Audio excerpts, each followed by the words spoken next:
Today we're going to make packing lunch for work or school a bit more fun because we're using bento boxes. Bento boxes are easily customizable with compartments that you can fill with a variety of ingredients, colors, and textures to create healthy, balanced meals that you can enjoy on the go or at home. And because bento boxes are normally eaten cold or at room temperature, this cuts out a hefty chunk of cooking time. In fact, there's just a couple of ingredients that are cooked and meal prepped in today's video. The rest just require a little bit of chopping and assembly, and you are done. And because bento boxes are great for both kids and adults alike, I'm happy to have a few extra hands helping me in the kitchen today. Let me introduce you to my niece Nicolette and my nephew Nathan. I'm excited to partner with Monbento on today's video as they have so many amazing options when it comes to bento boxes. And I say we just dive right in so I can show you some of those options and a whole bunch of tasty meals. I've got two different bento box sizes today, Monbento's MB Original, which is rectangular in size, and their MB Square, which is taller and bigger for those extra hungry. But I think it's helpful to see them side by side. Each of the bento boxes is 2 layers, which is perfect for a main meal in one container and snacks in the other to keep you full all day long. And there's a separate food cup that's perfect for nuts, dips, and spreads. You can also get separate sauce cups for dressings or nut butters or things that you want to keep a lid on so it doesn't spill. But the great thing is that you don't have to worry about leaking with these bento boxes as they're airtight and leak-proof when you close the silicone seal. So once they're full, just stack them on top of each other, add the cutlery which fits under the lid perfectly, and add the elastic strap.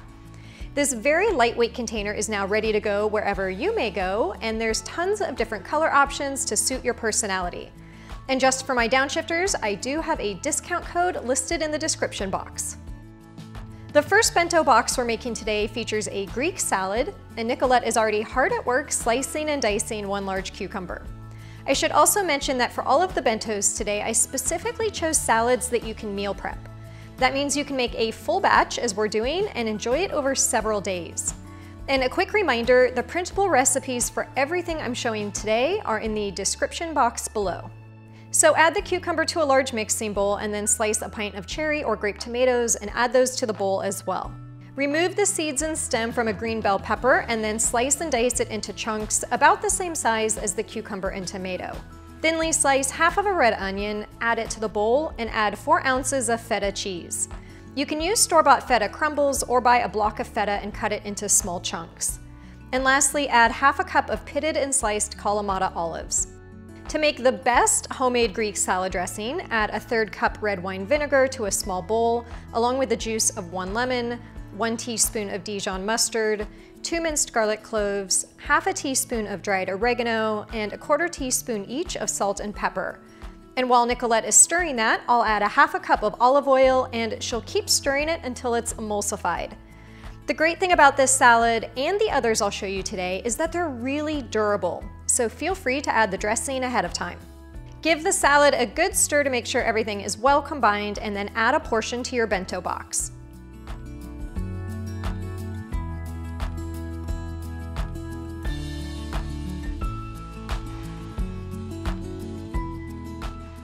In the snack side of this bento, I'll add 1 hard-boiled egg with a sprinkle of salt and pepper. I have a separate video on how to make perfect boiled eggs, but it's really easy, and you know hard-boiled eggs are always in my meal prep rotation. To make them, gently add a few eggs to a pot of boiling hot water with a skimmer. Let them cook for 12 to 14 minutes, and then remove them to an ice water bath. After the eggs have fully cooled, you can store the rest in the fridge for the week and add 1 to your bento box for lunch.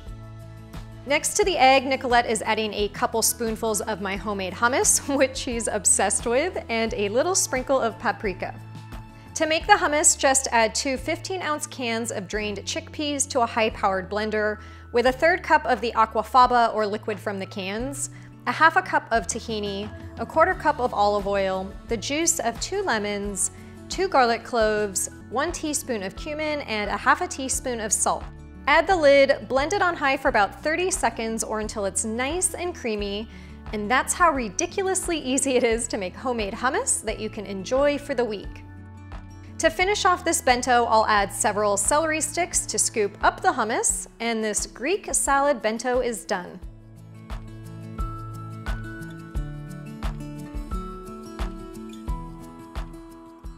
The next bento features my zucchini noodle caprese and baked chicken.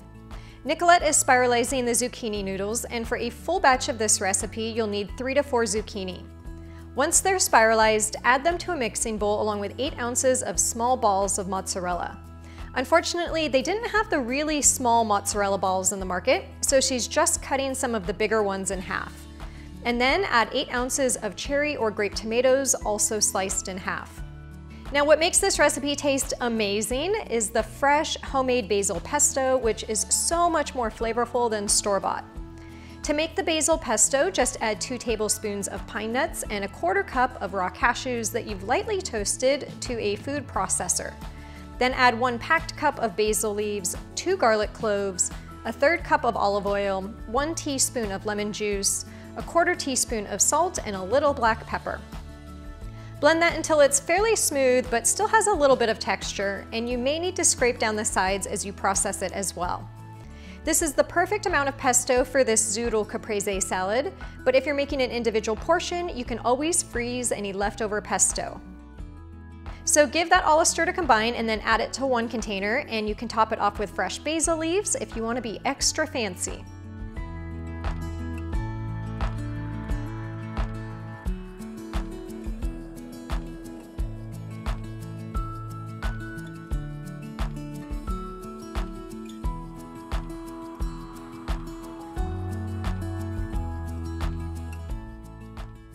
In the other container, I'll add a handful of baby arugula and then top that with my baked herb chicken.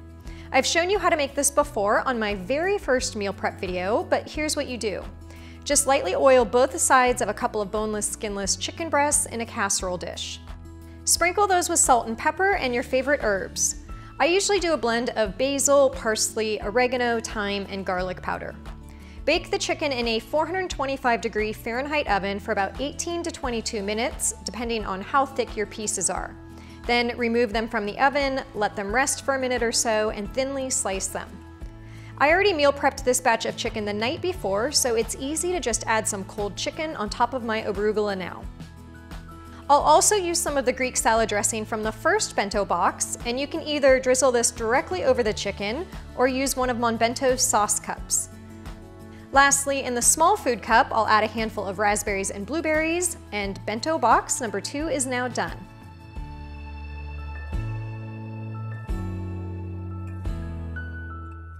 Our third bento box features a tuna salad sandwich along with sweet and salty snacks. To make the tuna salad, Nathan is adding a can of drained tuna fish to a mixing bowl, along with a 1/4 cup of mayonnaise, 1 stalk of celery that's been diced, 2 tablespoons of diced red onion, 1 tablespoon of chopped parsley, 1/2 tablespoon of Dijon mustard, and some salt and pepper. And I'm just over here trying to get Nathan to break his very serious concentration face. Once that's all in the bowl, stir it together and add it to some gluten-free sandwich bread with baby spinach, or you can place it in lettuce or collard green leaves for a tuna salad wrap. I also love to add slices of fresh avocado to tuna salad sandwiches, so I'll layer those on top. Add the top piece of bread and slice the sandwich in half. The great thing about the MB Square bento box is that they're deeper, which is perfect for sandwiches. And next to the sandwich, Nathan is adding some plantain chips. Plantain chips have surged in popularity the last couple of years, and you can now find some store-bought options with clean ingredients, but they're also really easy to make at home. Just peel a plantain that's a little bit on the green side and use a mandolin to slice it on the thinnest setting possible. Add all of the slices to a small bowl and drizzle a little avocado oil or olive oil. Give them a gentle toss to make sure they're all coated, and then place them on a parchment-lined baking tray. And I usually need 2 trays for all of the slices. Then sprinkle them with a little sea salt, bake them at 350 degrees Fahrenheit for about 15 to 20 minutes or until they're just golden along the edges, and that's it. Homemade plantain chips. And with those chips, this container is now done. For the other container, Nathan is making my melon mozzarella salad, and I think he specifically chose this salad because he just wanted to use the melon baller. So after I showed him how to use it, he's on a roll, making lots of little cantaloupe melon balls. Now, of course, you don't have to make little balls. You can just slice the cantaloupe into bite-sized pieces, but I think I trust him much more with the melon baller than with a knife, and he's doing a great job. So after he's finished up 1 cantaloupe, he's going to create little balls from 1 honeydew melon as well. Next, we'll add 1½ cups of mozzarella balls, and I'll just quickly slice these in half and add them to the bowl. Then I'll toss in 2 cups of fresh blueberries and 1 cup of basil leaves, and you can always chop these smaller if you'd like. For a quick dressing, add 1½ tablespoons of olive oil to a small bowl, along with ½ teaspoon of white balsamic vinegar, ½ teaspoon of honey, and a little salt and pepper. Then give it a stir and drizzle it on the salad. It's a simple dressing, but really helps to enhance all of the flavors of the fruit. So give it a stir and then add it to the container.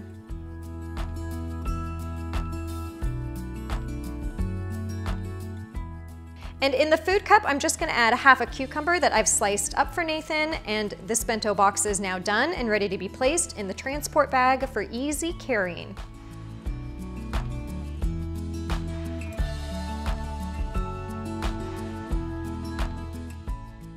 For the last bento box, we're making smoked salmon pinwheels and some very tasty nibbles. To make the pinwheels, Nicolette is spreading some herbed goat cheese on one of my homemade cassava flour tortillas. Once that's in a nice thin layer, she's adding a handful of baby spinach leaves and spreading those out, and then topping the spinach with smoked salmon, which just has so much flavor. She'll then roll the tortilla as tightly as possible, and I'll give her a little help here, and then she'll slice it into about 1-inch pieces. The end pieces always go straight into my mouth as they're fairly empty, and the rest will go into the bento box on top of a handful of spinach. And that's container number 1.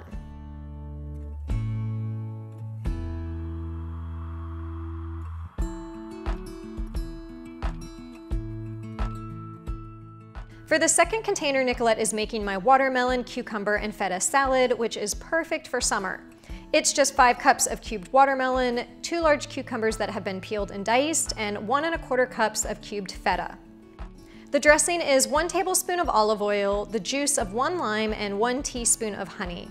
And after a quick stir, that will get drizzled on the salad after adding 2 tablespoons of freshly chopped mint leaves. I'm such a fan of simple fruit salads like this, and it's great because it will definitely last the entire week.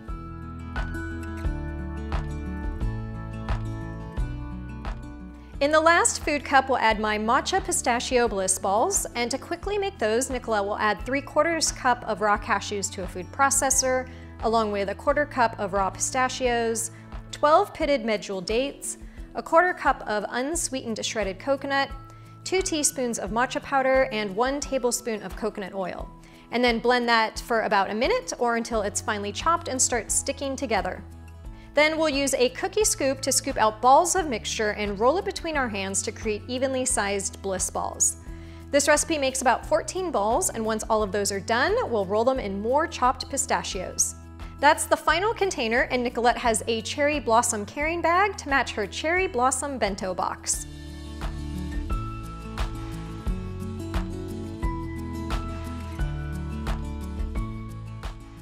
I hope you guys enjoyed these 4 bento box lunch ideas. If you did, give it a thumbs up for my niece and nephew and all of their help today. And remember that all of the recipes are linked in the description box below. Next week, I've got a tasty new chicken recipe, so if you're not already subscribed, make sure to hit that subscribe button below. Good job, I can't do it without laughing. Okay. I just death staring in your face. Don't blink. Oh, okay. Okay, here we go. All right, come here. I want Nathan to walk across and be like, hands!